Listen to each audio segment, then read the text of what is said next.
Hey, Shalom, Israel. This is your brother Karatazar from Sons of Zion, Houston. Hey, Shalom, Shalom. It's the brother Pada Wafia from Sons of Zion, Houston. And this is the episode of Blowing the Trumpet. Hey, and staying on that pivot, man. Hey, man, today's been a blessing to come back to you guys after a couple of weeks. You know what I mean? We had beautiful Purim. We had, some great things that were taking place. But today we have some really good things to discuss as well, because you know how we're trying to keep everybody fed on these end time, events that are happening right now. So we got some good things in the pipeline to discuss. Some of the extreme weather events that we've been seeing. The world is completely wilding out and worshiping their god Satan in open. You know what I mean? And hey, like we always try to say, we try to feed and give our people the milk. You know what I mean? But also Esau's trying to get you to eat some stuff too. So you got to be careful of what you're consuming. And there's, maybe more topics after that if we can get to everything today.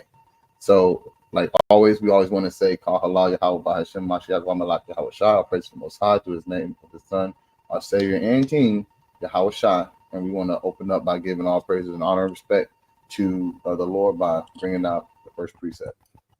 This is the book of Colossians 3 and 17. And whatsoever you do in word or deed, do all in the name of the Lord Yahweh Shai, giving thanks to the Most High and the Father by Him. So, like we just said, before we even get started doing anything, we want to honor, give the respect, show mad love to the Most High through the name of His Son, because without Him and without His Son, all Israel would be damned. And you know what? There would be no point of us talking about what's going on in the end, because we would already know we would be set up for that fire and that stubble. You know what I mean? You got anything to bring out with that, Brother Potter? Khan King, right? Let's get that classic, man, that Habakkuk. Hi. You want me to read that for you? Please, if you could, King. This is the book of Habakkuk 2 and 1. I will stand upon my watch and set me upon the tower, and will watch to see what he will say unto me, and what I shall answer when I am reproved. See that? It says, I will watch, right? And, the Lord has set up men, mighty brothers, mighty camps who are sincere, who are looking out for your souls, man. And this is a very wise thing to do, to hearken unto these people, man. And you know them by their spirit, the fruits and the works that they show. That being said, hey, look, the same way you're going to know a person by their works, you know what the Lord is doing by His works. The things that's going on in the earth, the death, the destruction, the earthquakes, the volcano eruptions, man, and all types of things going on, man. Right? Right? And we've covered a lot of things, right? But Lord willing, we can add some more to it, man. You mind if I get another precept? Come on, bust it out, King. Let's get 2 Corinthians 13 and 5.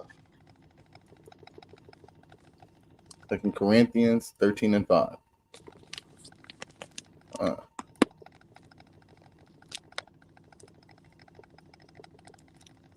This is the book of 2 Corinthians, chapter 13 and verse 5. Examine yourselves whether ye be in the faith. Prove your own selves.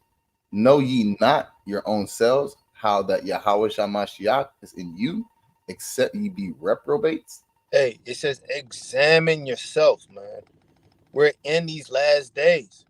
And I can tell how things are cracking out. It's getting more and more serious out here, man. Right? Soon, there's going to be the persecution of the saints, man. The men who's out here crying out, bringing out the words of the Lord, and the women who's obeying the words of the Most High God, who's following after their husbands, man, and the children who's obeying their parents, man. Soon that time is going to come, and that time is a time of death, destruction, woe, sorrow, and you want to examine yourself and make sure that you're in the spirit, in the faith, but when that time comes, man, and during that time and through that time, so you may endure. Right, correct? So you want to add something to that? King. Those are some beautiful points, because like you just said, some really key factors. These times are coming to be short, man. And there's many men that the Lord has set up to try to bring our people back to the Lord and with understanding. And one way to get there without having the understanding, especially being a child, especially being a wife, especially being a woman, or a new brother in the truth that doesn't have the understanding of the brothers that the Lord's already raised up to give the knowledge and understanding through the scriptures, You got to be able to obey the words that are coming out of the scriptures, because the Lord's not going to come up off of his throne. He's going to use the men that he set up in the world to teach the people what they need to understand, to have them open their eyes to be able to see these things that are befalling us in these last days. But if they're showing you these things, it's useless if you don't have the spirit of obedience to the Most High God, because he's going to set the men up to do that. So I want to be able to bring out the book of Hebrews 13 and 17, Baba Kasha. That's what I'm going to read out.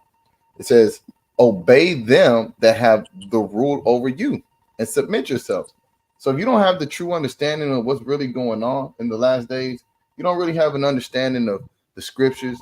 You're a woman that wants to, live off what she feels instead of obey the words that your husband's giving you because he's reading it, thus saith the Lord.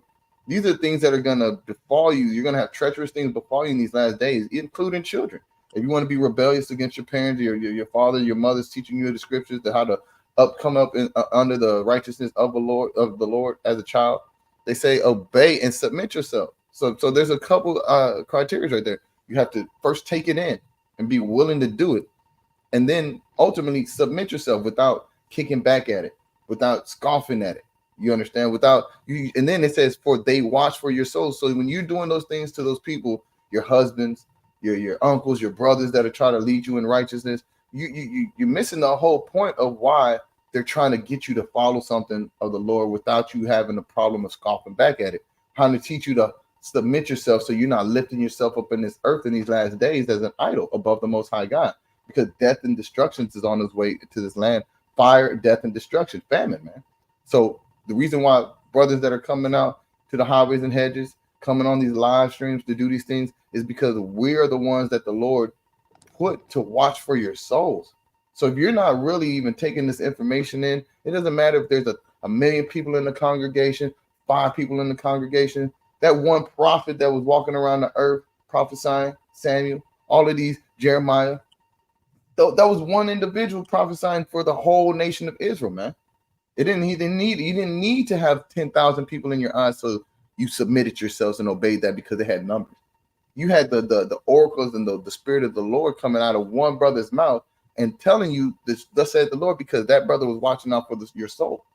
And what it says, as they that must give an account, because we know what we know.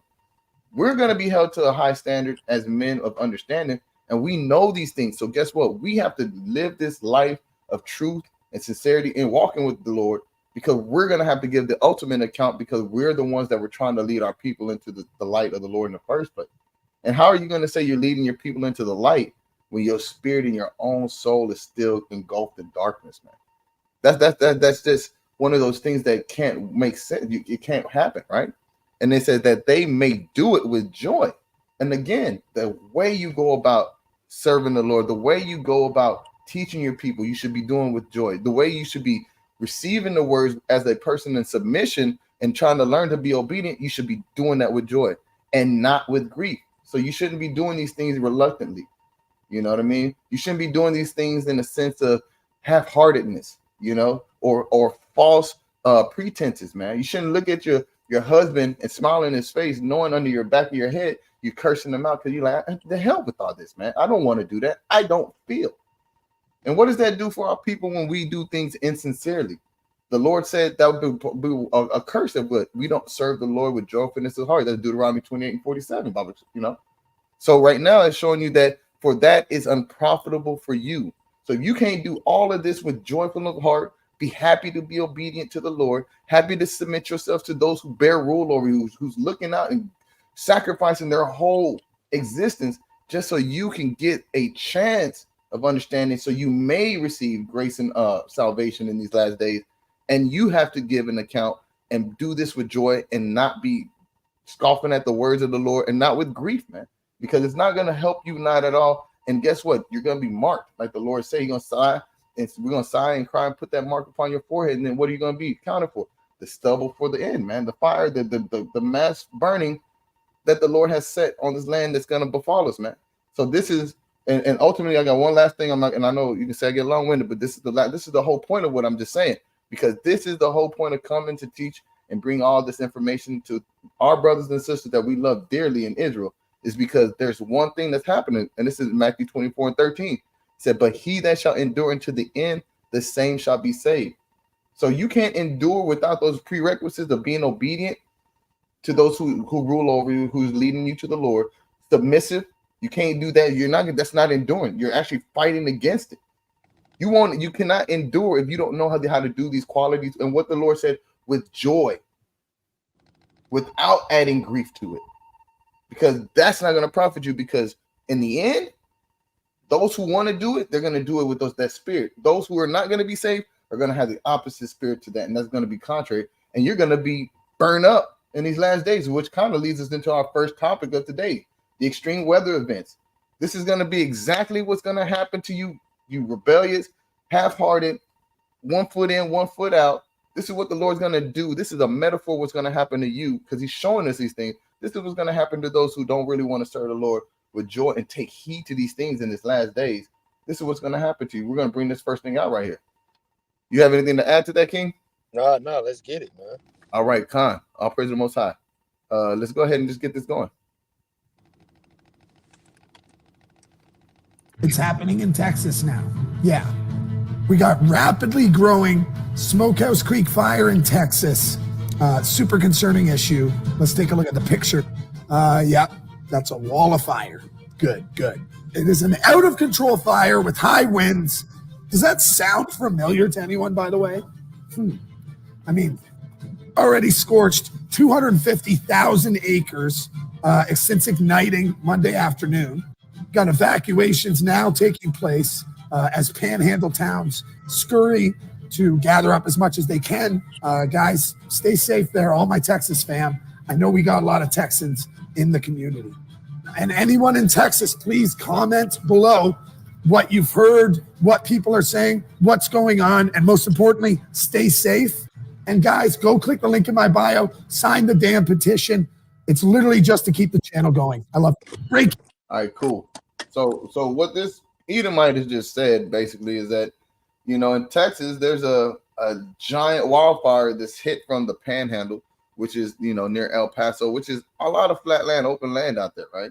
Not a lot of population, not like Houston, not like Dallas. But what they do have is acreage, right? Which means they have land to develop on. They can land to develop under. There's a lot of things that can happen, and it's very similar to what we saw in Maui. All of a sudden, man, just out of nowhere, massive acreage of land just set ablaze. And then let's see what happens in the trend, because you know how Esau tries to be very discreet with certain things, right? I wouldn't be surprised if later, Shalom sis, how you doing? Nice to see you again, Hebrew daughter. We love seeing you out attentive. Hey, Shalom. It would not be far-fetched for us to see that maybe you're going to start seeing some major names in the news start buying and occupying this land in El Paso, Texas now, man. And what have they been doing? They've been developing these underground bunkers. They've been trying to buy this land so they can get their own acreage, so they can get their compounds, and then probably set it up with armed guards. What you got? Give me a few minutes. I'm going to be right back. No doubt, Key. And then, so that's kind of one of those things that we got to be concerned and watchful of. Why are these similar events happening all over the earth? And you could say sporadic, but when else in history have we been having these types of things that have happened the way that they've happened recently? You don't have that, right? So let me bring out a precept on this right quick. This is Psalms 83:13. It says, "Oh my power, oh my God, make them like a wheel as the stubble before the wind." It says, as the fire burneth a wood, and as the flame setteth the mountains on fire, so persecute them with thy tempest and make them afraid with thy storm. And that's exactly what happens with these people, these celebrities, these wicked powers and principalities, man. The Lord is persecuting them with this tempest, man. The fires, the floods, the freezes. How much weather has changed within the last 3 months all over the United States? And you could expect that globally, right? Because different areas in the earth, they should have different temperatures and different weather events because of the weather systems, and that the Lord even speaks on that and I think it's the Wisdom of Solomon. You got the four winds and you got the earth moving in a different cycle throughout the earth so you can have rotating cycles, right? But why is it that now everything's mixed up and it's just happening at the will of basically how much destruction could befall? We just recently saw the floods in California, right? That devastated them, right? Now if you look in California, I'm pretty sure, let's look it up, the California blizzard, man. California storms. Yeah, let's look. California storm. Now they're look. How is it? California was just under, a flood, and now they're under a blizzard. The Sunshine State, California, where you go to the beach and it's 90 degrees, 80 degrees sunshine all the year round. Now you got blizzards. Come on now. This is during the springtime for them, right? This is extremely dangerous to possibly travel from a blizzard condition. Total snow accumulation 5 to 10 feet above 5,000 feet. Local amounts of 12 feet or more over peaks, with 1 to 4 feet above 3,000 feet. So basically, what it's saying, it's not it's not abnormal for it to be snow in there, but this is not just like a drizzle of snow. This is a blizzard that's gonna produce up to 12 foot, like an NBA basketball goal from the ground up. That's snow as far as you can see it. So you're gonna be snowed into your house. So this is not something that is just sporadic. This is the Lord literally persecuting the wicked, and I'm not gonna sugarcoat it. We know what comes out of California, man. That's like, I like to think of California as like the cauldron, like a witch's cauldron, man. They put all their little potions and spells in there. They get around the little fire pit in their little robes and cloaks and with their freaks and geeks and stuff, and they start chanting their witchcraft. And then next it gets put onto the social media platforms. It gets made into the damn movies. It gets to produce into the tracks, and then they send it to their little counterparts on the other side of the United States, New York and Florida and all those places to produce it and to engulf the land that we're in, man. So the Lord's going from the left to the right to the north to the south, and he's bringing these detrimental storms from all over. And this is the Lord saying that he's trying to make them afraid with his storms, because he's letting them know, I'm here, and I'm bringing the detriment. I'm bringing the destruction. I'm bringing down the wickedness of this earth right now. And that's similar to what you would see. And I think what is that? Genesis 6. Let's look. Let's just, we got a little bit of time to talk Israel. Let's look at what the Lord, how he really works when he's looking at things to destroy the wickedness out of the earth. This is something that you should know that the Lord is about, man. This is and the Lord would destroy them. He made earth and group that. Yeah, look. This is Genesis 6 and 5. And it says, and Yahweh saw that the wickedness of man was great in the earth, and that every imagination of the thoughts of his heart was only evil continually. What do you call drill music? What do you call the children, the daughters of Zion, being empowered for prostitution and whoredom, man? What about the sons of Zion that are not affiliated with the camp in a sense, but we are the sons of Israel, the Israelites, man, the sons of Jacob. Let's call it that, so we have no mixing up of naming and understanding. The sons of Jacob and the sons of and the daughters of Sarah, man. They want to sell drugs to their communities. They want to kill each other. They want to pervert the usage of what they're supposed to be as men. So when you got a man that is willing to look at himself in the mirror and openly lie and say, look, today you can be whatever you feel, because the so-called Edomite, the so-called white man, said, whatever wicked thought and imagination you got in this land of Babylon, have at it, man. This is the land of Satan, man. So it's your thoughts is evil continually. But the Lord's what does he do when he sees things like that in the earth? And it repented the Lord that he made men on the earth, and it grieved him at his heart. So he's looking at us with disgust. He's looking like, what? This was the first time. And now he said it. You know what? I know my heart wouldn't strive with man always.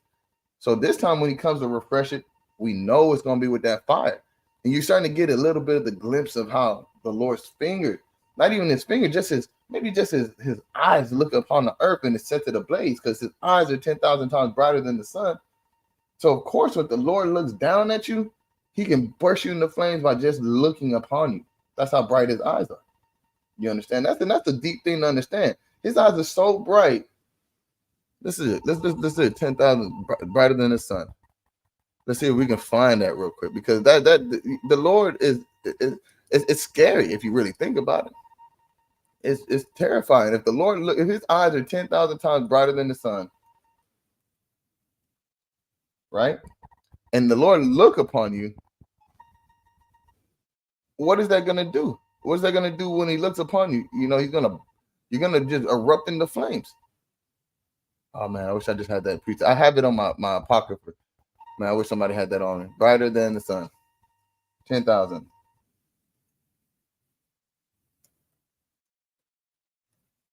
Let's see if we can find that.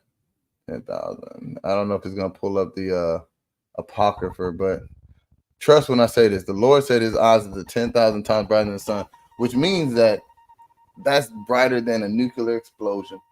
That means that the light of the Lord's eyes, it can literally see through your skin. So when Type in Cyrac, King. That's in Cyrac.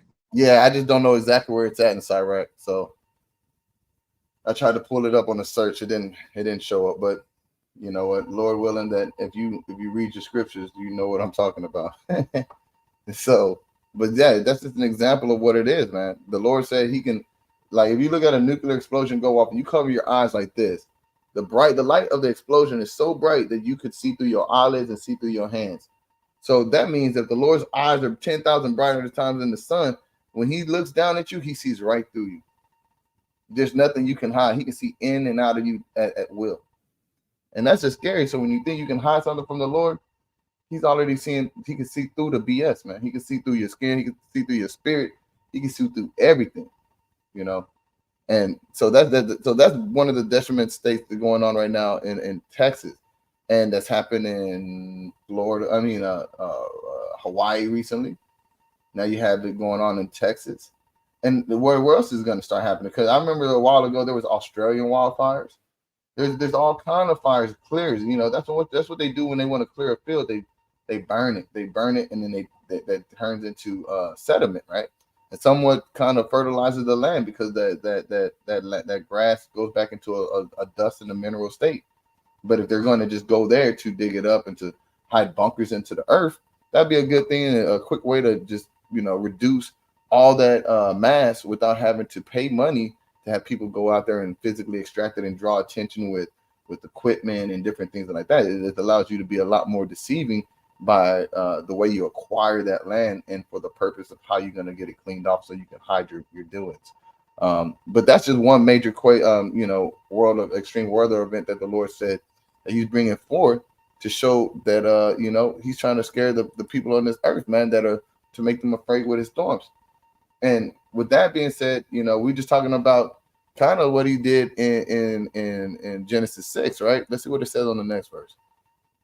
And it said, and the Lord said, I will destroy man who I'm created from the face of the earth, both man and beast, and the creeping thing and the fowls of the air, for it repented me that I have made them. And when what did the Lord say when he come in this time around with weather? He's going to come with fire.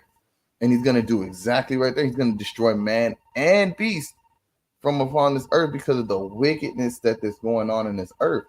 So if you think that these things that are happening are by accident, you're sorely mistaken. You don't have the true faith and understanding in the scriptures that you should, because you're oblivious to how the Lord said he's going to come back and start showing forth these signs that we talk about that are in the end times, man. You understand? You got anything to add to that, Potter? Hey, calm, man. The Lord is a terrible man. He's a man greatly to be feared, man. Right? He demands respect, right? He demands to be honored. And for those who don't, hey, there's only one judgment for that, man. And that's going to be death. So when it comes down into to us these last days, right? The Lord says something for. Let's get Deuteronomy 10 and 12 real quick, Baba Show. Huh?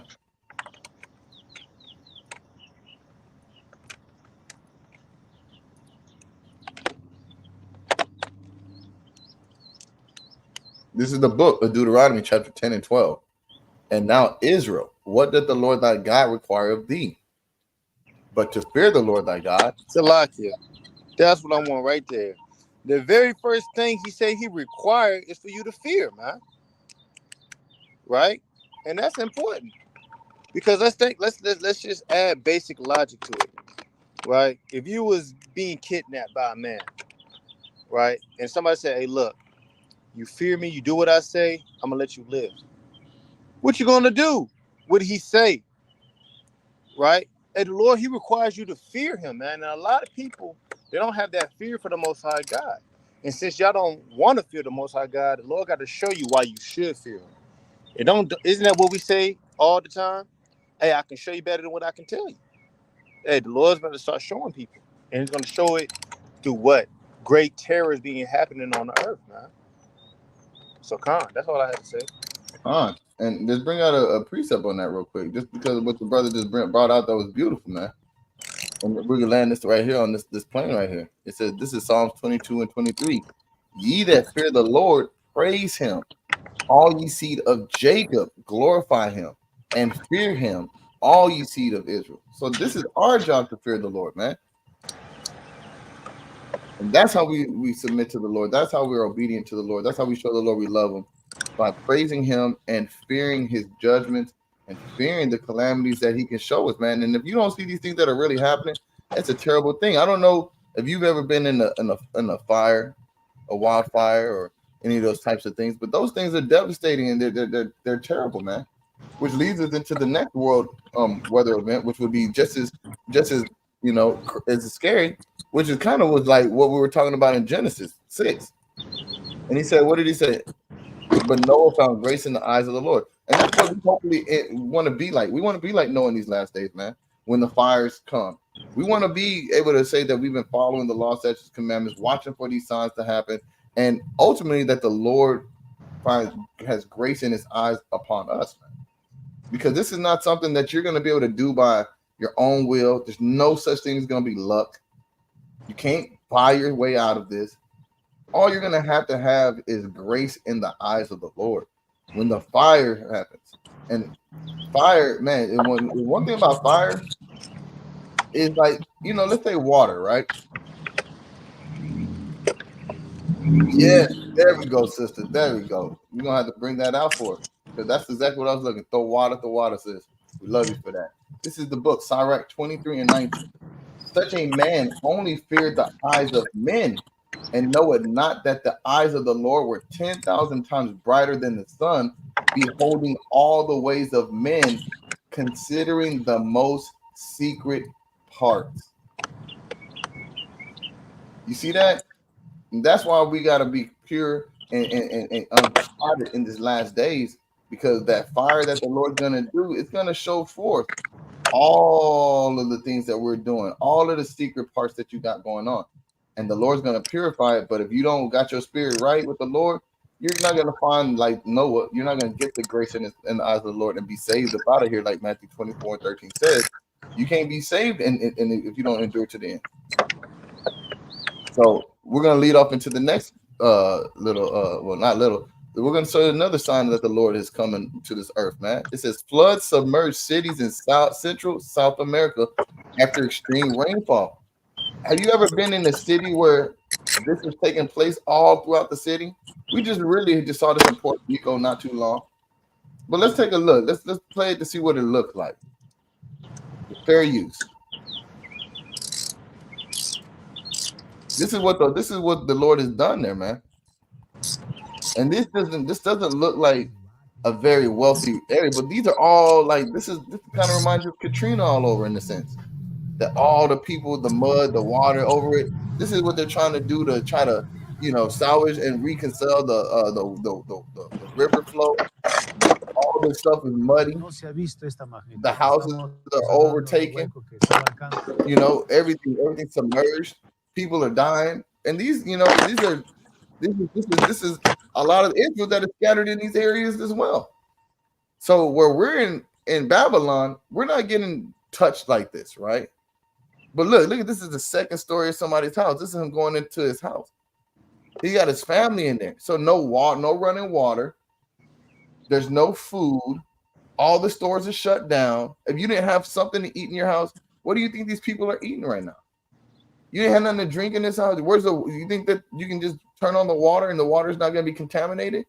No. Now these people are in risk of dehydration to death, starving to death, and these are potentially a largely amount of Israelites that are going through the Lord's judgments right now. And as you can see, the way that you can see how people are mannerized, you don't see them keeping the law, statutes, and commandments. And like they said, the Lord said, a man's going to be known by his countenance. So will a woman, by the fruits that you do. So if you don't see these things taking place, then what is that? It says this is Bolivia, Brazil, and Peru have been badly affected by severe floods that have displaced citizens, destroyed buildings, and isolated entire cities. And these are big places. You know how big Brazil is. What's going on in Brazil?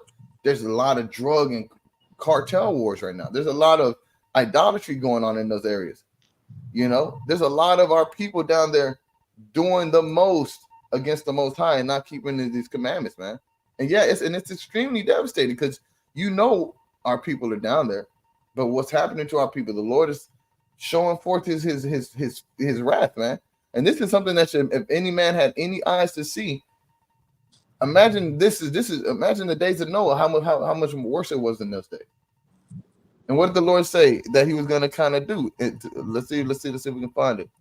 The book of Romans. Let's see if I want to go to Romans. Yeah, I like Romans 13, I think. 13 and 13. Let's try that. I'll start at 12. Let's start at 12. It says this is what we need to do because these are what do they have down there? Carnival. They got all these wicked customs, man. They got all these wicked actions that they're doing. They're creating the drugs. They're out there still doing the most, abominable acts, man. You know, a lot of these things are hypersexualized our people because this is what slavery's done to us, man. They turned us into, very based people spiritually because they don't know the Lord. It says, this is Romans 13 and 12. The night is far spent. The day is at hand. Let us therefore cast off the works of darkness and let us put on the armor of light. And that's not what's going on down there. They're not, repenting of their ways down there. They're actually doubling down. They're fighting with the government. They're shooting each other. They're killing each other. They're stealing each other. They're doing all kind of abominable things. And it says, let us walk honestly as in the day, not in rioting and drunkenness. And what is carnival? What is one of the biggest things that they do down there? What is one of the biggest things that they have in Rio de Janeiro? Let's see. Rio Christ. Yeah, look at this. This is what they have in the middle of their city, man. This is what they got. The Caesar Borgia, and they go up to this thing right here and worship this giant statue. After they're walking around, dancing, having their hands out, cheeks out, they're teaching their kids to do these things.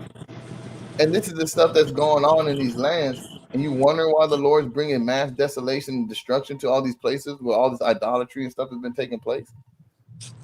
He says, not in chambering and wantonness, not in strife and envying, but what? But put ye on the Lord Yahweh Shamashiach and make not provisions for the flesh to fill the lust thereof. And what is this? This is one thing that the lusting, that they love the idolatry of the whole white Jesus thought because they're destroyed for lack of knowledge. And what about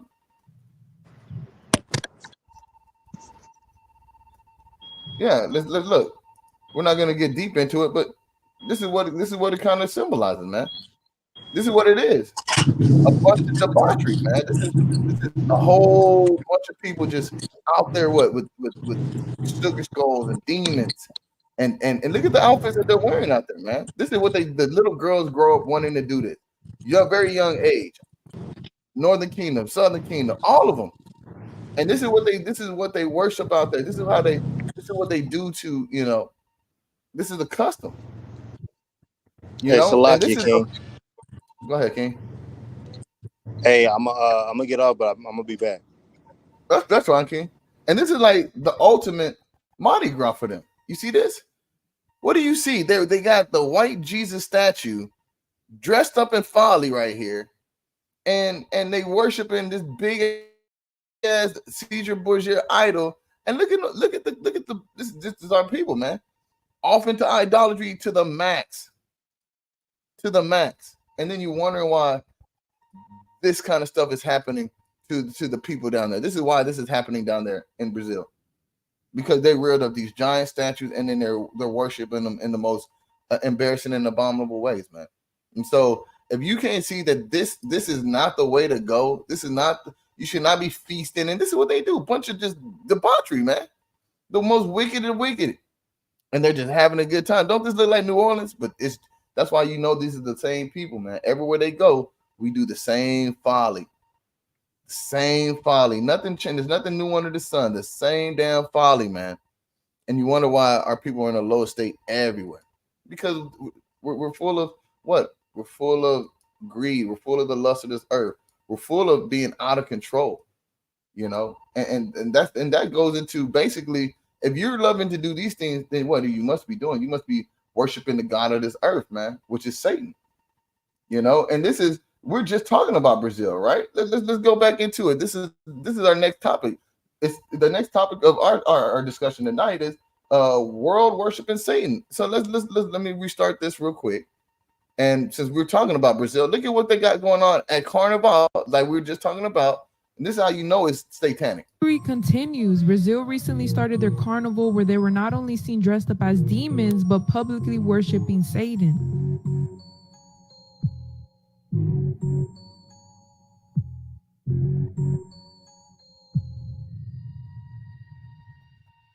Those of you who didn't know, Brazil actually has these parades every single year where they constantly display these demonic sculptures, except the only lesson I can say they learned this year is not to publicly drag Jesus, because all hell broke loose in 2023.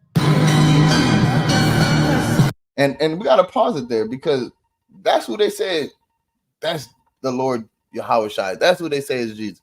But so we can't propagate that. When we see it, we're going to bring it out. For those, we may be bringing this out for the first time for somebody that have never seen this in the scriptures, man. We're going to bring out what Yahweh really looks like real quick, because this is so important. Because when they say that this is who they're worshiping, this is who they're beating in the street. No, they're actually that damn. Let's go back to it real quick. Let's see if we can go back to a little bit. Let's see. Let's pull up a G. Let's look at it real quick. Let's just look it up real quick. We're just gonna look up this statue, because this is what we're talking about. This is who they call Christ the Redeemer. This is the Redeemer of all those in Brazil. See this image right here? This is the statue. This dude right here. This must be better. This is the one right here. Let's look what's going on. It says, let's look it up. Revelation 1:14. His head and his hairs were white like wool, as white as the snow, and his eyes were as the flame of fire. Wool. This is wool. This is not wool. This is not wool right here. This image is not wool at all. There's no way you can say that. Let's look at this a little bit closer. This is not wool. Let's look at what wool is. Since we're on the internet, let's just bring up descriptions real quick. This is wool. This is what his hair looks like. Let's look on the internet of what it says. Hair, wool, wool like hair. Let's see what it brings up. Oh, it brings us up, and it brings it up kind of like what? White like wool. So this is no way in hell the same description, but as you look at as of right now, there's still another 3 days left of this parade, so we'll see if anything changes. But as it says in Psalm 37:13-22, that the Lord laughs at the wicked, for he knows when their day is coming.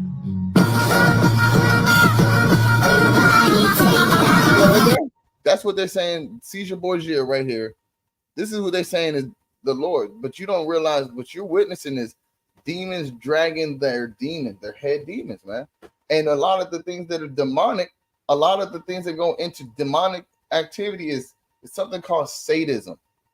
And if you don't know what sadism is, what's the definition uh, of sadism? Sadism. Yeah, let's look at what the definition of sadism is. It says sadism, the tendency to derive pleasure, especially sexual gratification, and what is carnival? A sexual gratifying, parade, right? And it says from inflicting pain, suffering, or humiliation on others. So what you're witnessing right here is not them trying to disrespect what they call the Lord Jesus, right? This is them getting sexually off on them practicing and inflicting pain upon what? Deriving pleasure and especially sexual gratification, especially during a sexual carnival, right? And humiliation. And who they're trying to humiliate? You don't even realize they're not trying to humiliate this God. They're humiliating us because they know that we are without our God. And they know who our God is. So this is what they're saying, that they're trying to show forth that they're disrespecting our Savior, our history, our understanding, our heritage by showing you, look, we've changed it. We like it, and it gets us off. That's why we all dressing around like freaks and weirdos and doing all kind of sexualized things and inflicting pain just for their own pleasure. What's happening down there now? And the mockery continues. Brazil. This is what they do, man.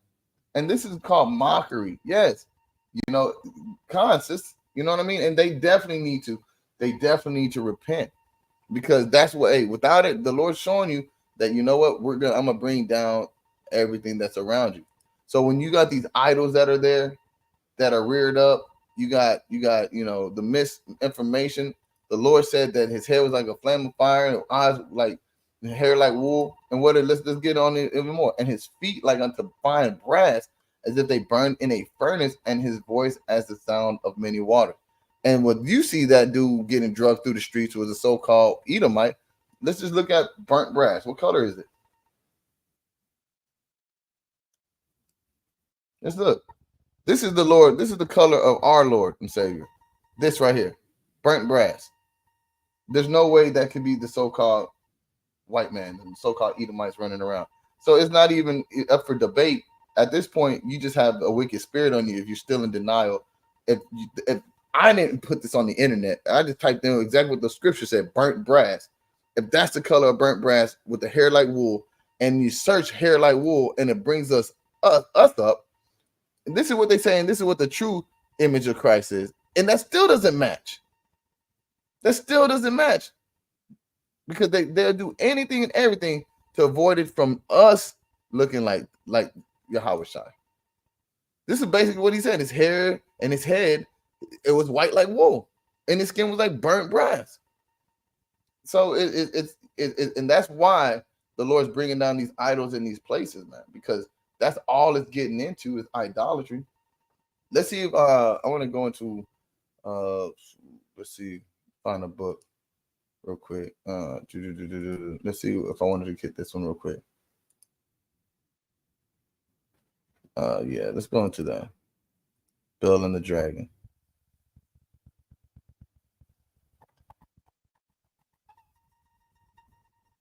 And this is the thing that we got to understand. Bill and the Dragon 1-5. Who answered and said, because I may not worship idols made with hands, but the living God who has created the heaven and the earth and has sovereignty over all flesh. So when you worshiping the image, the white image of who they like to disrespect us by saying that's Christ, you're worshiping an image made with hands, man. Because that was a living man that was made to be pointed there by his father after his untimely death, right? And they're not worshiping the living God, because the living God looks like who? Like us. So if you got a whole statue in Brazil to worship this guy that's not in the scriptures, this is and what is this? Literally a stone image, a stone statue as tall as how many buildings, to say, hey, this is your redeemer. This is the God of this world, the devil of this world is sent to redeem those who want to worship him, man. So you got a lot of our people lost into idolatry, And that's why they have a hard time understanding what they need to do to repent, because they are full of this image of Satan right there. And that's exactly what it is, you know. So let's see what the next topic is on for this one right quick. What is this? Yeah. And what comes with this kind of stuff is this dude right here, the history of this guy is literally, the spirit on this guy was, he was a murderer. He was a very he was an offender of, you know, of what they like to say, grape. Just so you can, he was a graper.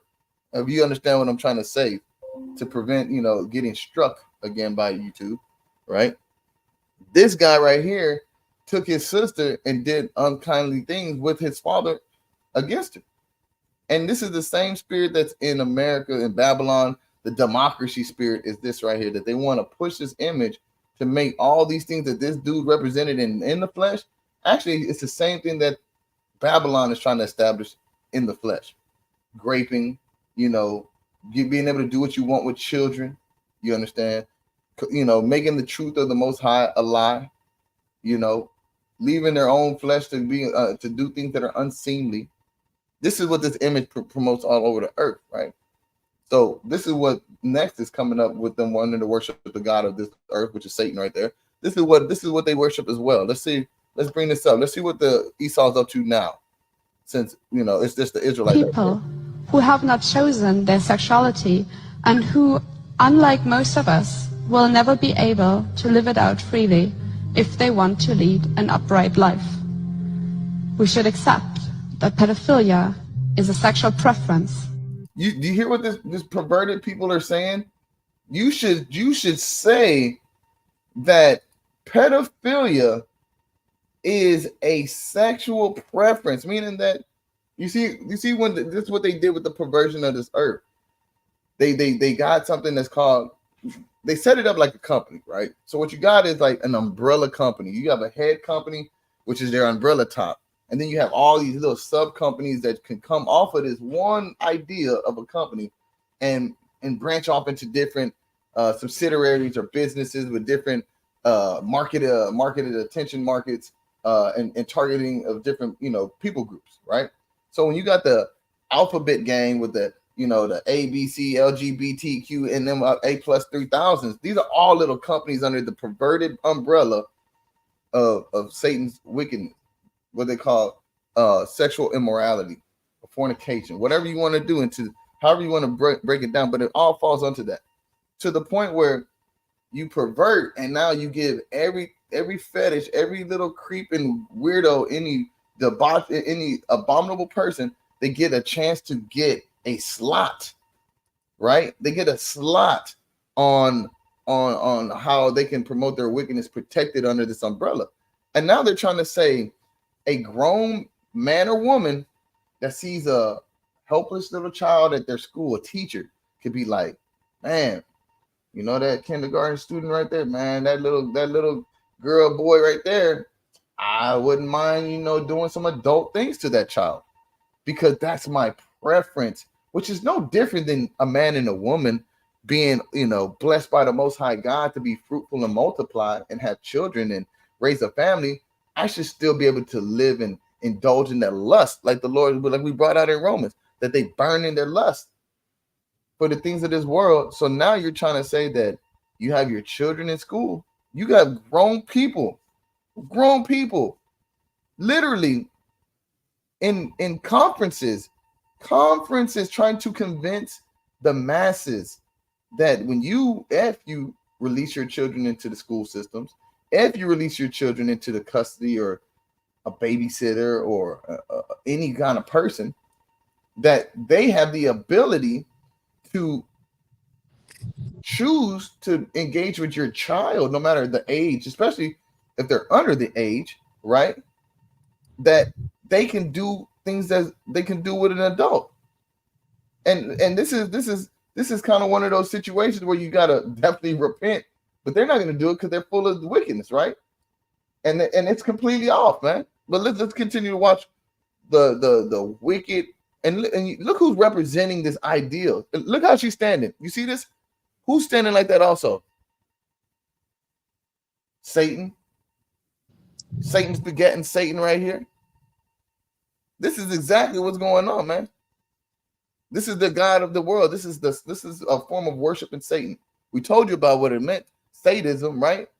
The tendency to derive pleasure, especially sexual gratification, which is pedophilia, from inflicting pain to a child, suffering and humiliation on others. So when the kid grows up, they're trying to figure out why somebody would do that to them. They feel humiliated their entire lives and end up probably doing it to another kid and promoting the same wicked spirit to hop onto them, or even killing themselves, man, because of the pain inflicted on them. But the person did it would actually get off on that because they did their job. They did what Satan wanted, right? So let's listen to this. Let's listen to Esau, Shesaw. This is Edom, man. This so every Jake that wants to be friends, they're looking at your children, man. You going over their house for lasagna and wet spaghetti with mayonnaise? This is what they're eating. They're really trying to eat up as your children. What you got, King? Wait, I got you. You're on mute. What you got, King? Can't unmute guests because they choose to mute themselves. Brother, unmute yourself. God, see that? You mind pulling up a precept for me? What you got, King? Matthew 4, and start at verse 8. Got you. Right, just adding to the point you was making, man. Car, you ready for me to read it? Please. Matthew 4 and 8. And again, the devil taketh him up into an exceeding high mountain, and showeth him all the kingdoms of the world and the glory of them. Now, this is Satan tempting Yahweh Shai, right? But let's see. He took him into a high mountain and showed him all the kingdoms of the earth. Showed him the 90s, the 80s, the 70s. Hey, even showed him to the 2000s, man, and all the glory thereof of it. Hollywood, how big, how glorious it is, right? Read. Verse 9. It says, and saith unto him, all these things will I give thee, if thou wilt fall down and worship me. And he offered that to Christ, man. To Yahweh Shai, he offered them. If you will worship me, I can give you all these things. Satan has that power, man. So the reason why these people, they do these things to these children and they kind of enjoy it is because what? They're working for Satan, man. They're getting more power by Satan, man. Right? Going into exactly what the brother's talking about, man. Hey, abominations, it pleases them, man, because it furthers you away from the Most High God. And so that's why they do these little things, man. Oprah Winfrey, she has a cream that she puts on her face, right, with damn babies in it, man. Baby blood in it. You'll watch videos of these celebrities talking about the stuff that they've been through where they used to drink brain juice, man. This place is extremely wicked. And these servants of Satan, his angels, man, which are his angels, they're doing their work on that left-hand side, man. And imagine how dark and violent that work. We haven't even seen it all. We've only heard stories, man. And that's right. The sister said, I will not bow down. I'll praise the Most High. So you still cooking with that? Nah, go ahead, King. It's on you. So let's listen to the perverted defense of Esau justifying the ability to deprive and do disgusting things to your children because how they feel. Let's listen.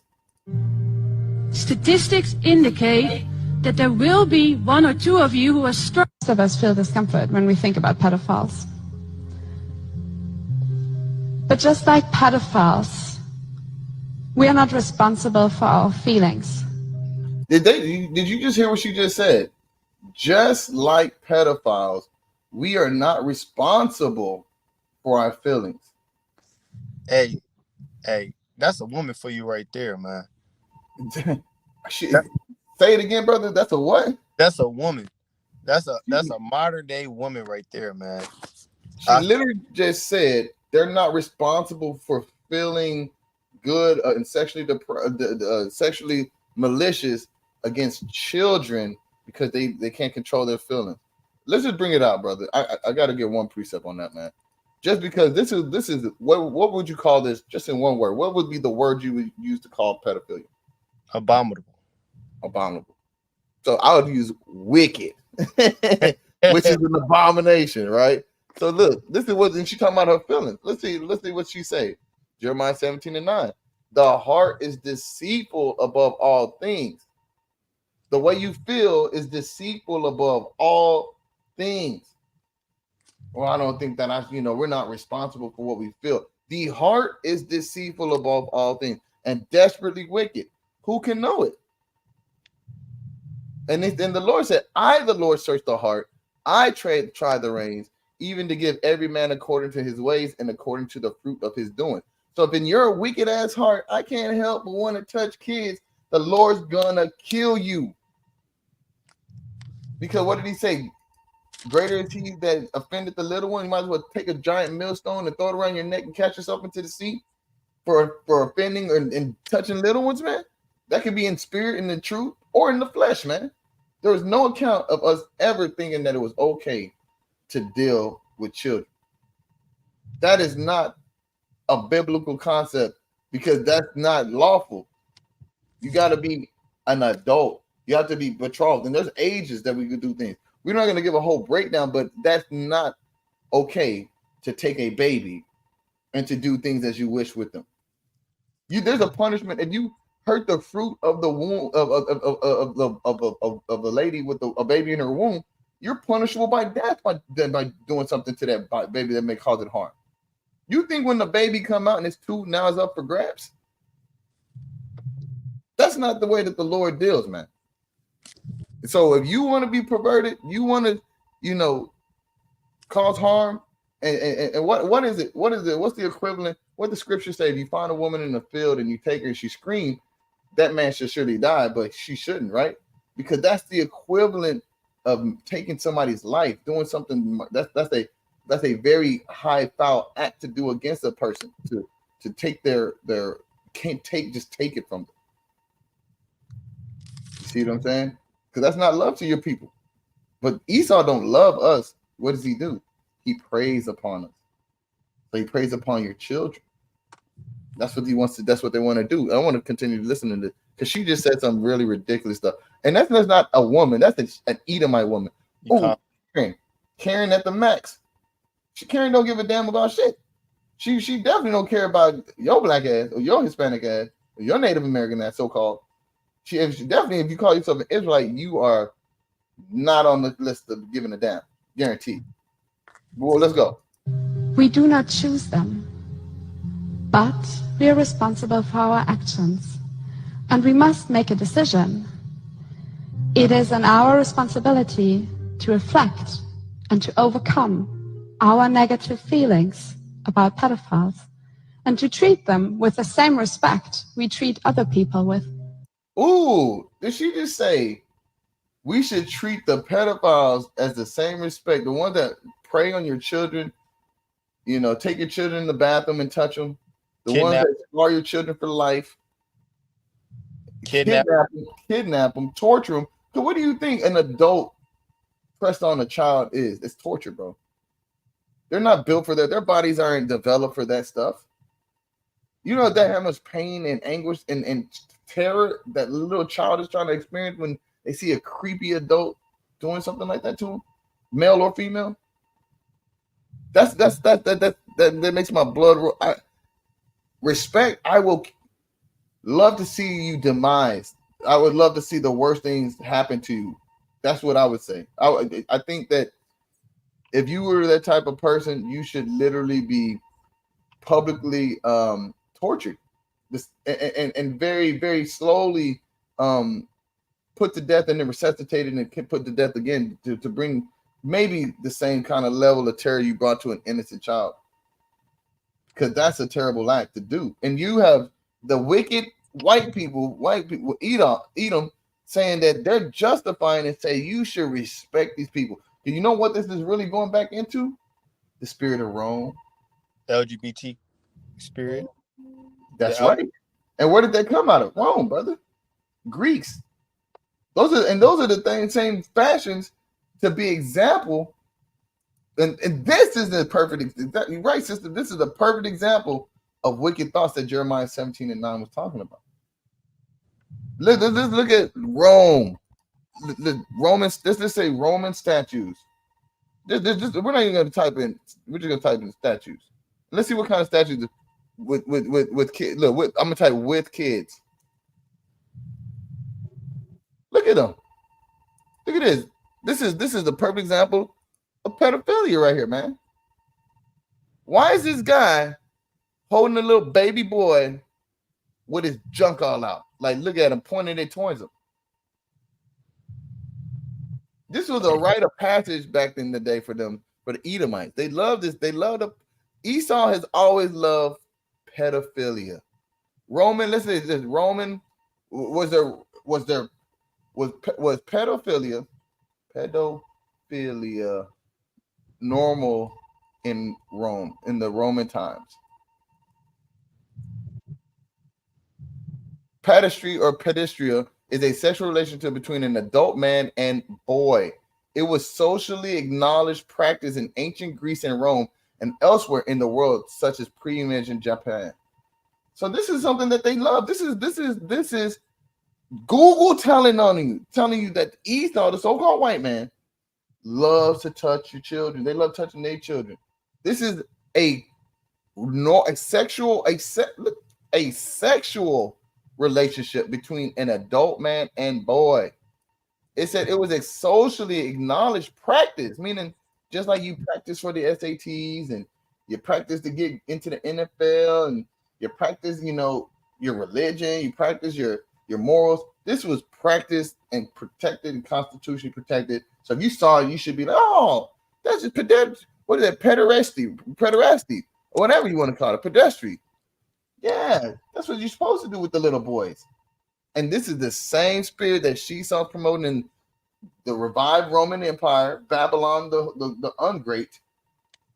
This is what they're telling you to do and say it's normal. Normalize it. Let's accept the ancient practices of our forefathers and let's push it off onto the people that we're ruling over also again in the new Roman Empire.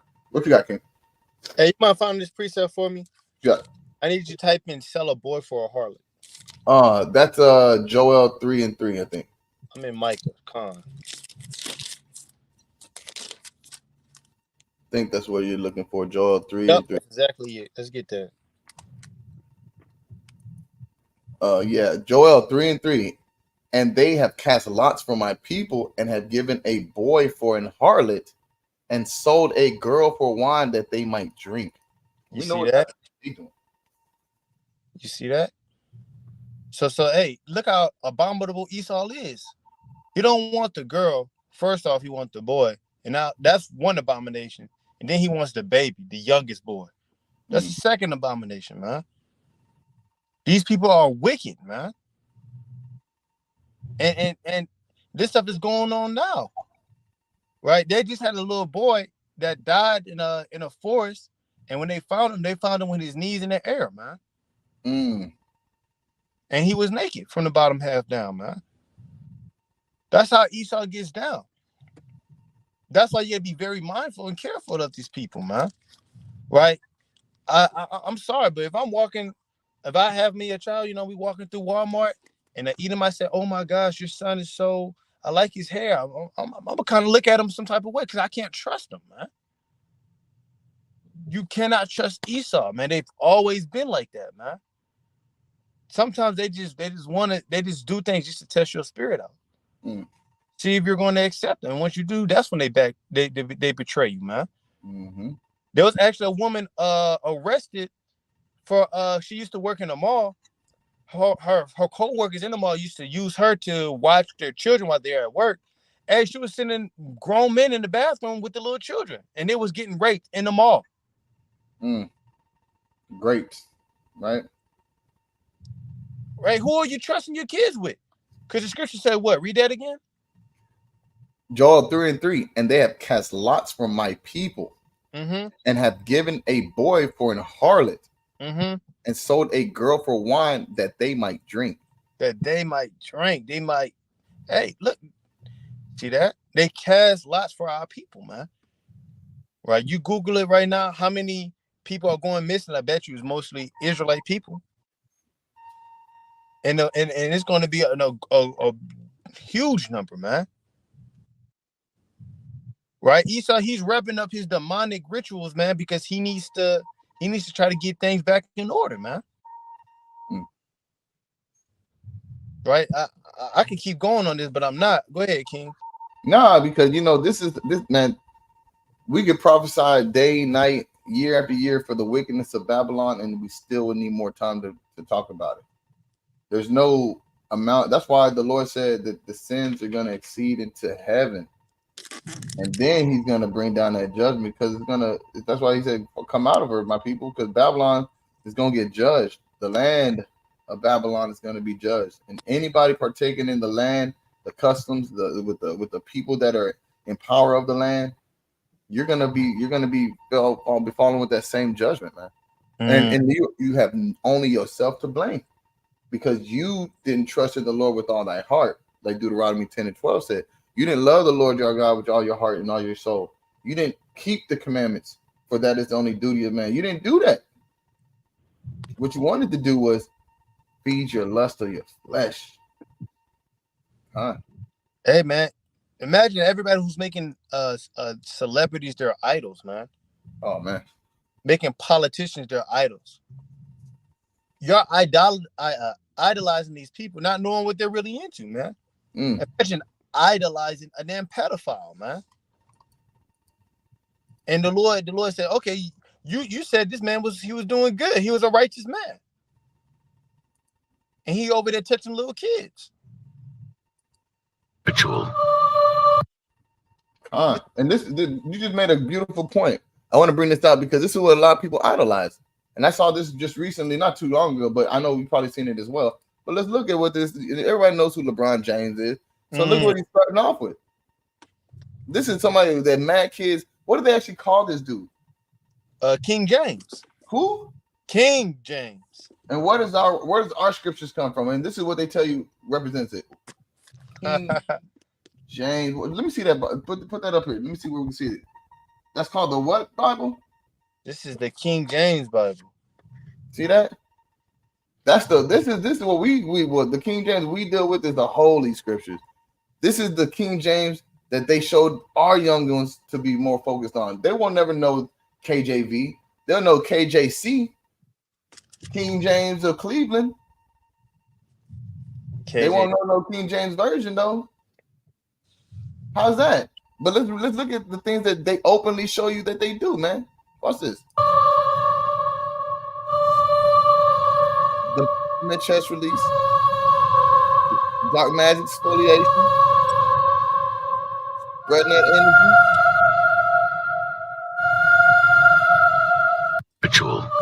This is their rituals, man. And you can say what you want, but all these people are into the same circles, man. The same. Why do you think certain basketball players get better deals than the other ones? Why do you think certain movie stars get certain better parts than other ones?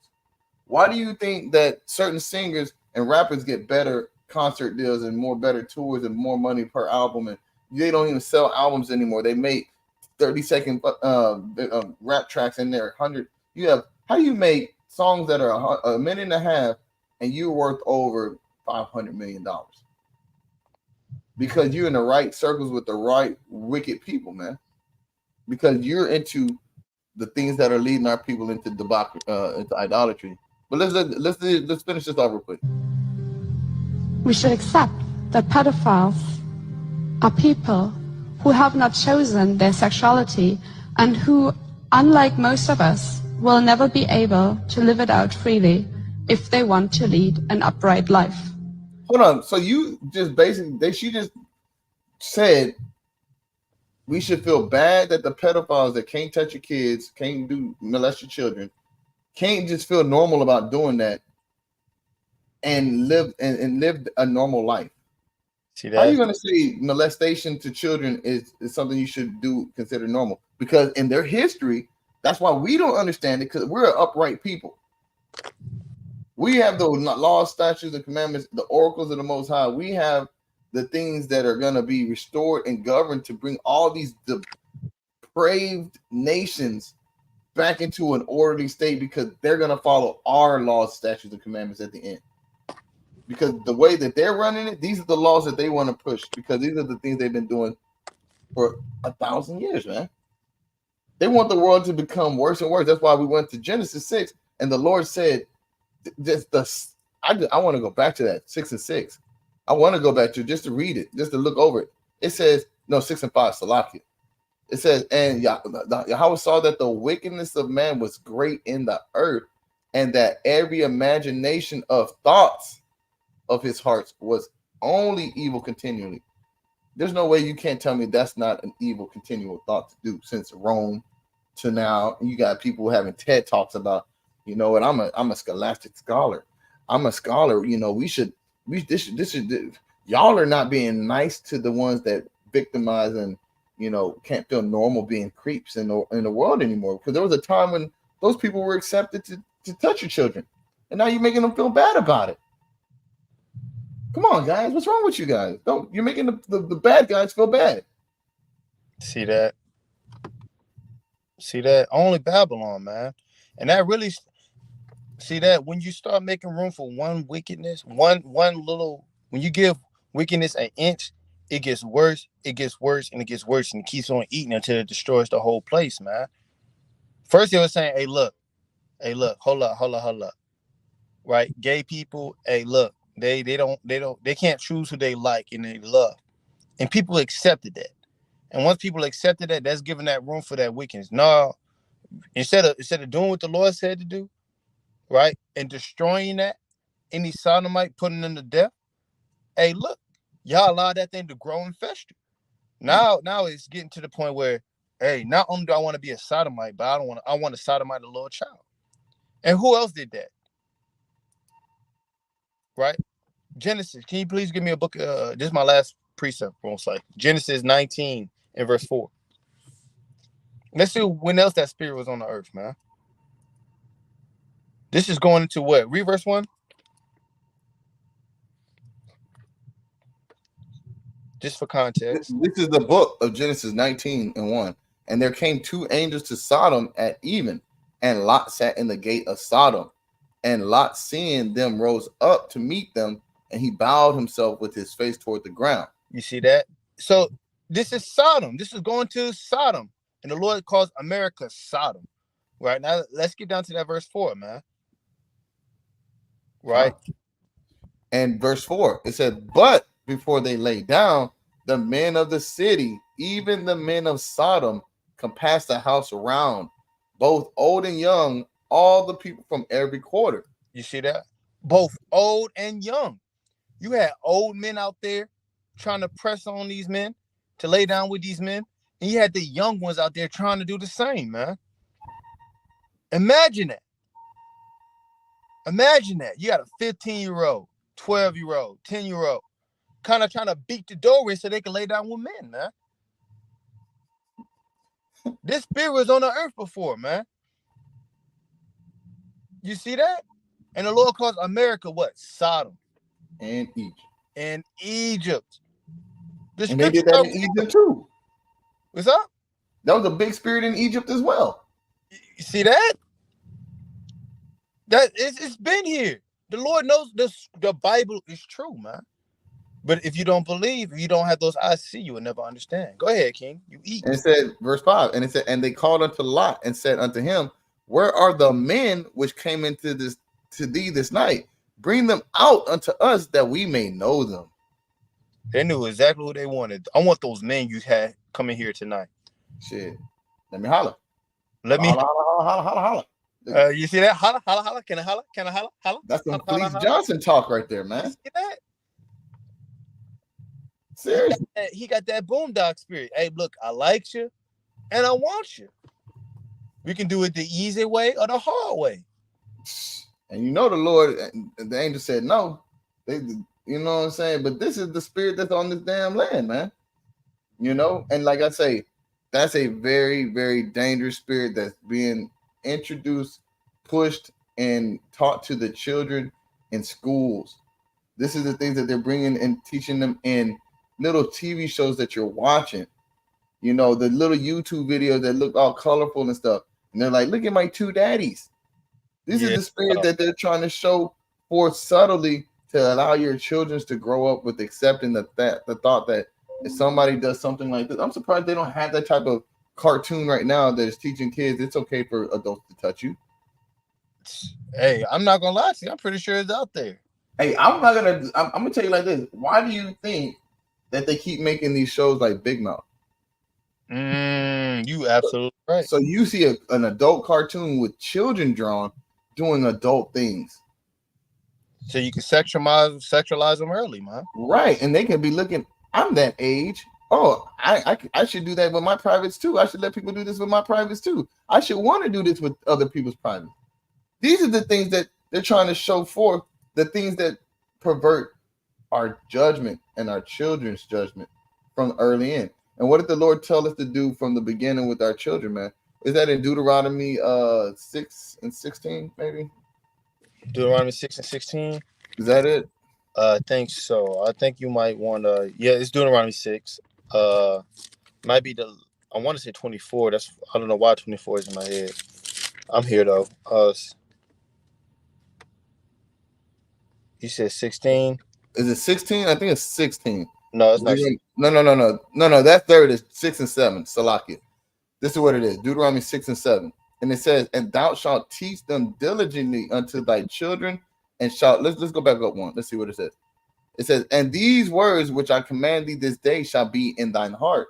So this is what we should be having in our hearts, instead of worrying about the TVs raising our children, worrying about the teachers at school raising our children, worried about how America feels about how children should be free to be freaks and be allowed to be touched willfully because of what they want the pedophiles to feel.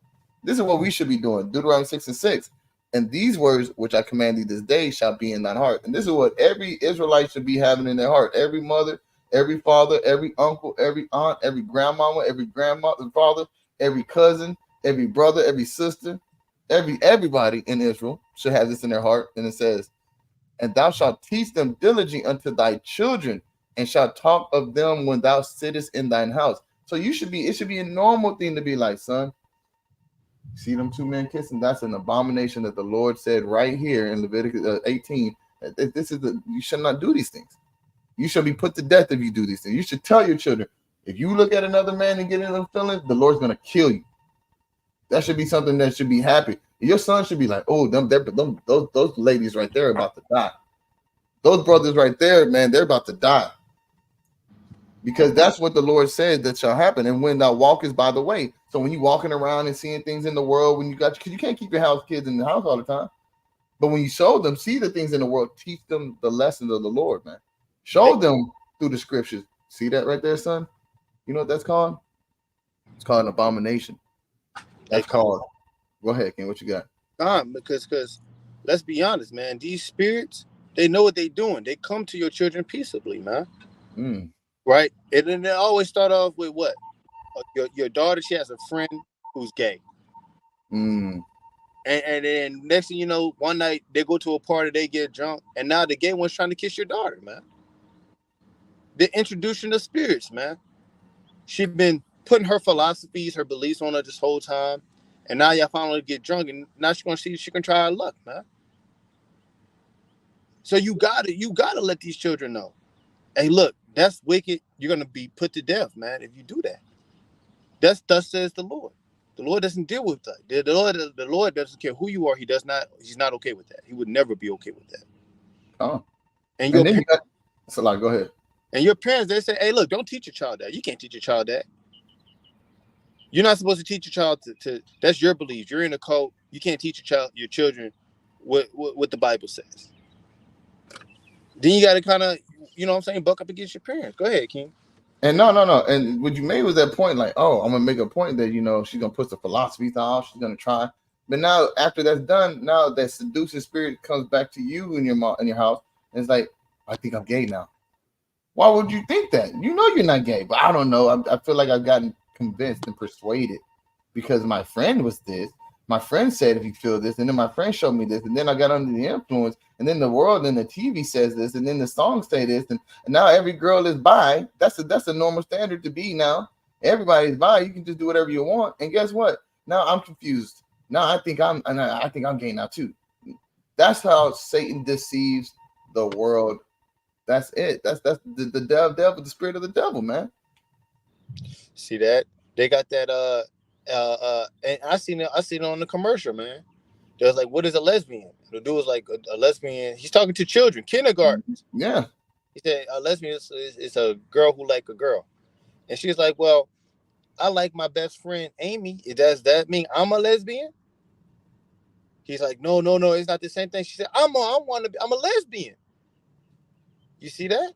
So they take that little thing and they pervert it and make it a mile, man. There you go. And and that's what I say. And what is that doing? It says, and let's finish this verse off. It says, and when thou rises up. So it's when you really look at this, you gotta understand, as the one that's teaching thy children, that means the parents, you should be, and while you sitting around your house as the parent, you should have the law, statutes, and commandments running through your mind. When you are walking with your kids and looking around in the earth, seeing things, all you should be seeing is the law, statute, commandments, and having that understanding that the faith of us making it through this wicked world that we live among, the Lord's gonna give us mercy if we have faith and we follow His law, statute, commandments, and pray for repentance and convert ourselves to stay separate from that, stay holy from that. And then when you wake up in the morning, the first thing you should do is pray and thank the Lord that you got the law, statute, commandments in your house, that we don't have to ever get consumed with the filth of this earth and be spared and be separate, you know. And that's kind of one of these things that you got to understand just off the top, because now we're talking about, like you brought in Joel 3:3. Let's look at that real quick, just to transition with it. It says that because this is all the philosophy. It said that, and they cast lots for our people and have given a boy for an harlot and sold a girl for wine. That means what? You get what are they talking about now? They get turned up. Dudes want to be twerking out here.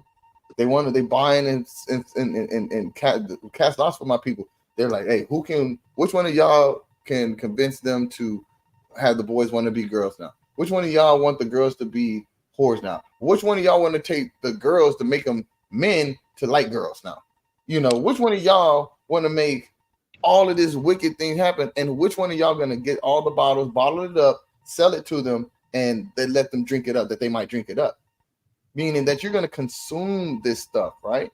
And it's fake. It's not real. It's an illusion presented by the world of this devil, the devil of this world, right? The wisdom of this world is foolishness to the Most High, and you drinking up the wine of Babylon. So what happens when you drink the fake wine of Babylon? You get sick and you die. You get alcohol poisoning. You're gonna get sick. But what happens when you eat the fake food of Babylon, man? You understand? Right now, we're really trying to teach you in spirit this philosophy, the ideologies that you're drinking. You got to be careful what you consume, which leads us into the whole next topic of what we're actually really consuming in Babylon now. Let's look at this. Let's run this back. This is a beautiful topic that my brother brought up, and I've seen it before, but my brother wanted to make sure it was on the spirit to make sure we bring it up and the water for that. Let's bring this out. A few videos have been circulated in social media regarding chicken. Apparently, a few people have gone out shopping and bought chicken. However, when they get home, this is what they get. I want you to read the labels. When you are buying chicken, it should say pasture raised, organic, no GMO. Read your labels. Cheap doesn't always mean good. Your health is important. If you enjoy this video, follow us for more. And as always, stay healthy and stay safe. Okay, my healthy. And one thing that we can say is that's not real chicken. And what's one of the big pet peeves that I always try to share with people when they're buying and eating meat? What should you always hope to get with your meat? Bone. Because why? Because it's a very big indicator that it's coming off of a real living animal, because realistically it takes more to print out a bone than just the product itself. You understand? It's a whole different. I'm not saying they couldn't get crafty with it, but the chances of them doing that is not efficient for them to print things to throw away. You understand? It has a lot more, and you can really look at the bone. You can tell the bone is a bone, because how many look at this. This is, we just printed out. We showed what it looked like in Israel right now when they're printing out the damn steaks, right? This look. Let's say what was that? California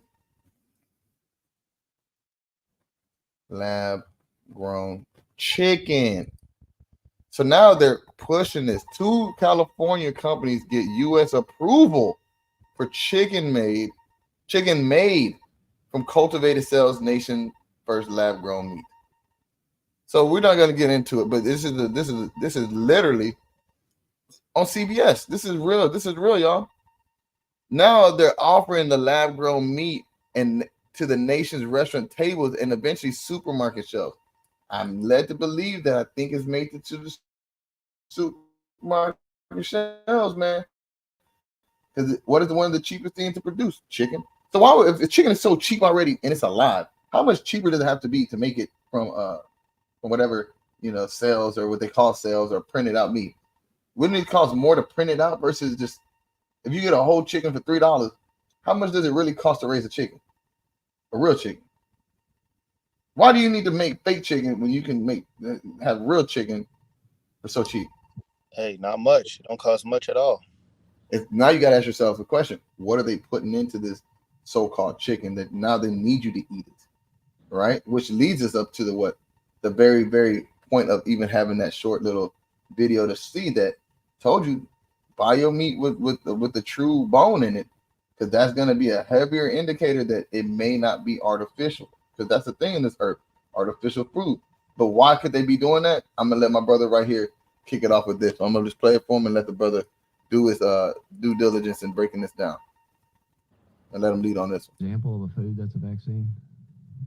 You're right. Yes. So like you real low. California Riverside.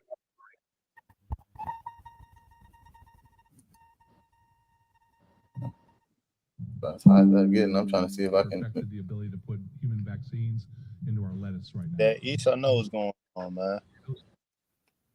That thing he's doing something. Esau doing something. Earlier, everything was loud.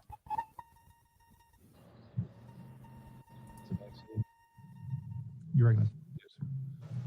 University of California Riverside has already perfected the ability to put human vaccines into our lettuce right now. Also, you see that pause? So I'm gonna just tell you, right? He said we have already perfected, right, putting vaccine into lettuce right now, and then he's gonna tell you other vegetables that he got it into that he's perfected. That's extremely interesting, right? Tomatoes and lettuce are used mainly on what? Sandwiches. Who sells sandwiches the most? Fast food restaurants, man. These fast food restaurants are going to become what? Places where they can distribute out the vaccine and have you eat it and ingest it without even knowing, man. Go ahead, King. And this is fair use. This is actually the Tennessee House of Representatives, Scott Sapicki. Okay, so this is a health committee.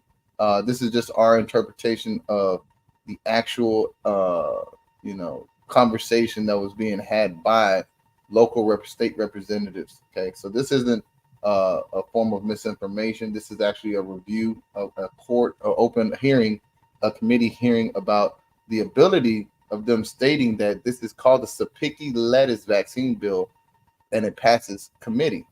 So yes, this is something that you got to understand. The brother did bring out that a lot of fast food restaurants would be doing this, but even more so in the grocery store, man.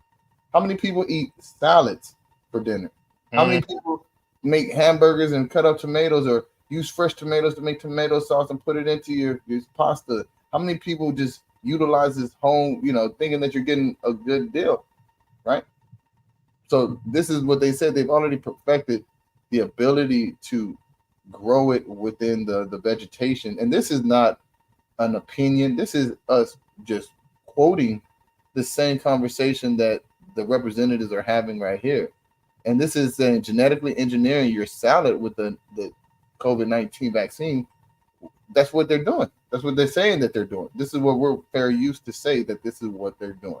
So let's continue to hear what else they said. I'm gonna let you go on that book. Tomatoes has the ability to do that also for UC Berkeley. And it said lettuce and tomatoes have the ability to do that also. That's what he said. And then big tobacco, RJ Reynolds and stuff. He said big tobacco, Salakia. He even said big tobacco now, right? So all you jakes are smoking them backwoods, right? Made out of the leaf, because the backwood is a tobacco leaf. Start smoking nicotine. Because wondering why they can't, right? All you cigarette smokers. Now you're gonna have vaccine in your cigarette. Right? And they're making a way so you can't avoid them, man. They're playing chess you're playing checkers, man. Uh, Go ahead, King. Tobacco products. and he just said it. He put in there. J&R Reynolds is putting into tobacco products. That means anything: dip, cigars, cigarettes, vapes, all the things. Hey, that vape one was crazy, man. Because Yeah. kids vapes. Oh yeah, and they do it, and their parents are doing it. You know what I mean? Let's just sit here with the Chairman Clements? watch. And is that even legal to do in the state of Tennessee to sell those with a vaccine in them? He said he's literally asking this. Representative John Ray Clements is asking, is it even legal to do that in the state of Tennessee, and to do that with the produce? Very nice. Well, I'm not arguing that point. What I'm saying, And he said, I'm not arguing that point. He avoided answering yes or no. He said, I'm not arguing that point if it's legal or not. What is he saying? is there is no law deeming those that when you go into a grocery store, you should know as a consumer, this head of lettuce is a head of lettuce. The head of lettuce right next to it could contain a vaccine in it. And he's saying that we're trying to say that there's no law that's stating that this head of lettuce is a regular head of lettuce and this head of lettuce has the vaccine in it. This is what he's saying, that they're trying to understand how they can get that distinguished as you before you consume it. Hey, Salakia, if that's their mindset, right? Hey, I don't have technically, it's not required by law for me to tell you what lettuce had the vaccine or not. Imagine what else. Hey, technically, right? I should by law, I don't have to tell you what meat is lab grown or not. Hey, I don't have to tell you what ground beef got human in it. Hey, technically, right? See, that technicality gets in strange, man.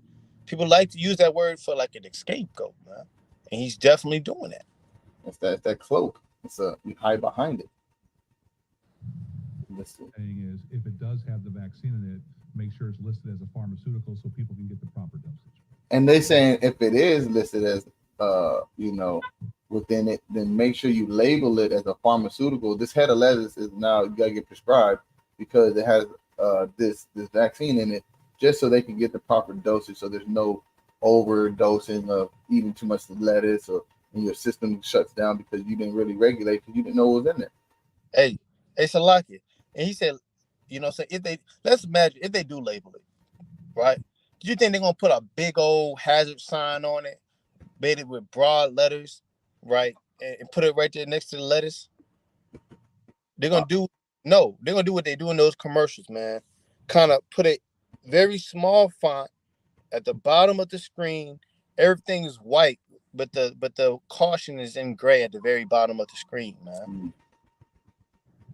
Right, so you're gonna have people, right, Issachar, right, Northern Kingdom, kind of go in there so they could do the food trucks, grab a lettuce that they just not looking, and they're gonna be cooking it up and serving it to people, man. Because Jake don't read labels. I'm gonna just be honest. Jake just grab and go. I'm gonna tell you this. I bought some salad yesterday. Obviously, it has lettuce in it, right? So what happens when you get those mixed bags of lettuce? When you get those pre-made salads already. And what happens when you're trying to do good by your health and like, I'm not gonna eat fast food no more. I'm gonna go eat healthy. I'm gonna eat salads and grilled meats. And then you're eating grilled printed chicken and damn injected lettuce, man. And now you thinking to yourself, now the scriptures are coming true, where the land will be with defiled bread. And now you're seeing the work of the Lord really coming to this earth. Because now the only way you can't, what do he say, by famine, by pestilence, by teeth, by the sword, by tempest, by all these things, you're not going to be able to escape the peril of things that the Lord has spread it to every inch of the earth to ensure that there's no out for anybody other than the faith and the works of serving your God with a pure heart full of what we say in the beginning, with joy, without strife, with submission, and with obedience. So you don't have these qualities and the things that you're doing, you have the worst case scenario. There's going to be, there's never, what the Lord said, he's going to say, he said, There's going to be an evil to befall this earth that has never been seen since the beginning. And I don't know how much more you could say to maybe slap you, to terrify you, to get you to snap out of the rebellious woman spirit. You know what I mean? To go against your husband's spirit, to rebellious nigga in the true spirit that I hate my brother and I'm still wearing the commandments, or I'm still, hey, can I still, smoke weed in the true spirit?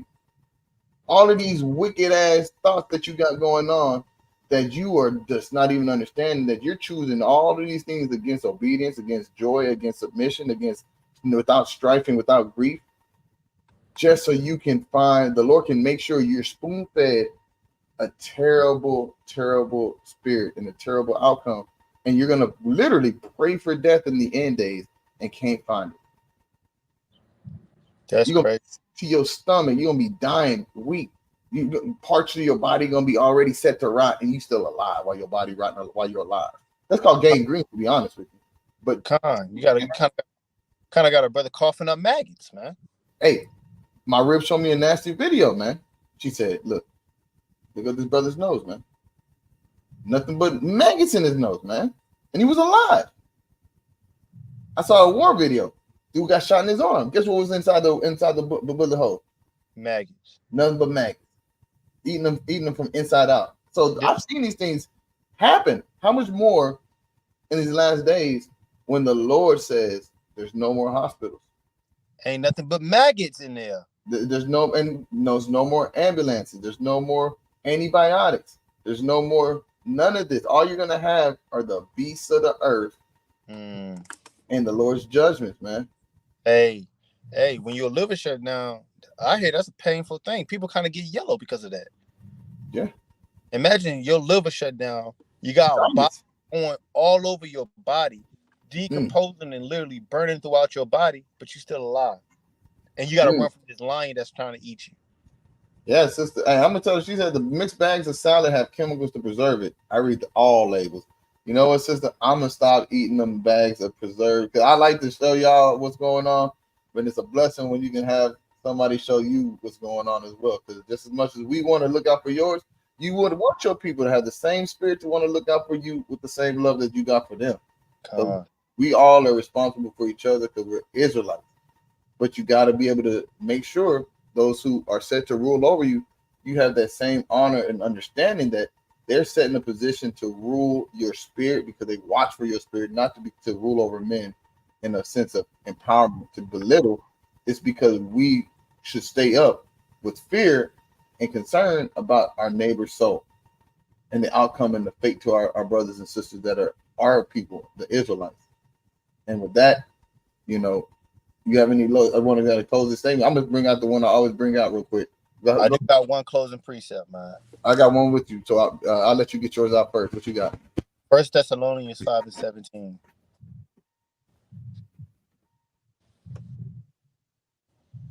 And this is what we must do in these last days. Oh, that's beautiful. Pray. Go ahead. No, read it, King.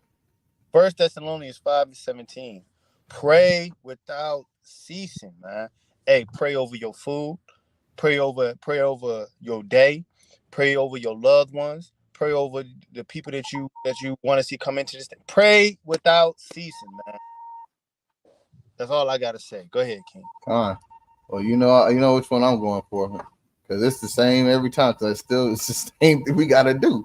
So it's not gonna change. I'm just gonna be honest with you. Pray without ceasing is the very, very beautiful one that leads right into this. Pray without ceasing and wait on the Lord. Be of good courage, and he shall strengthen thine heart. Wait, I say, on the Lord. And with that, I love y'all for attending. We love y'all very much. And, we want the best for y'all. We want y'all to understand that, hey, you got to endure to the end so you can be saved. Stay up on everything that you guys, see in this world. Stay actively watching like the Lord commanded us to do. You know what? Hey, Shalom, Israel. We love you. Shalom, Israel. Love y'all. Shalom.